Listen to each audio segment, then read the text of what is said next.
Hey, what's up everyone? Welcome back to the channel. Let's start with one of the biggest things people have been talking about, the gallery and library upload errors. For months now, simmers have been frustrated with the gallery throwing up server errors when trying to upload or share creations. This patch finally includes some deep back-end fixes for that, making uploads and downloads far more stable. It's one of those invisible changes that doesn't add new content, but quietly makes your experience a lot smoother. No more crossing your fingers every time you try to upload that dream build. Then there's the issue with photos. You know, those black or blank graduation or memorial photos that were just ruining the vibe of your Sims memories? That's been a top complaint on the forums, and the devs finally tackled it. Those should now display properly, meaning you can proudly hang those family moments without wondering if your game decided to delete reality again. It's such a small thing, but it makes a huge difference for storytelling players who really care about those details. Another really welcome fix in this patch is related to save corruption. For some players, loading a save would just crash or corrupt files completely, and that's a nightmare scenario for any simmer.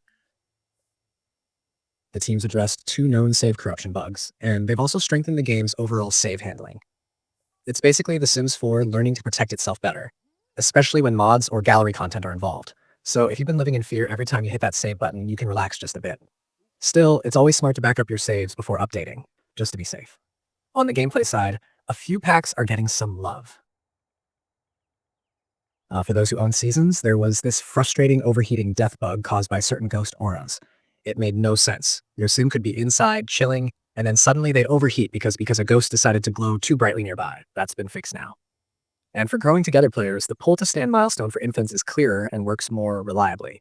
It's small touches like that that keep family gameplay feeling natural.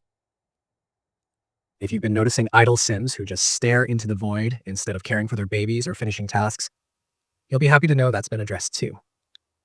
Sims should now respond better when caring for infants, making those chaotic baby moments a little less frustrating. The whole infant system is smoother, with fewer delays between actions. It's not perfect yet, but it's a noticeable step up. Over in the Create a Sim area, a handful of hidden or locked items have been re-enabled. There are also tagging fixes, so items appear under the right categories now. So if you've ever been searching for that one hairstyle or piece of clothing that seemed to vanish, it might just show up again. The update also fixes a few texture issues with werewolves and pets, making fur and skin details render more cleanly. Little polished things, but they really add up visually. One subtle but important change is overall stability. Reports from early testers suggest the game feels a bit more responsive and less laggy, especially on console. Console simmers in particular are getting some relief with this patch, since the performance dips and gallery crashes were way worse there. The devs specifically mentioned working on improving responsiveness in build mode and while navigating large households. It's also worth noting that this patch isn't just random fixes. It's clearly influenced by the community's feedback.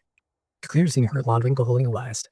The official laundry list released before the update gave us a glimpse of what they were working on, and most of those items made it into this build.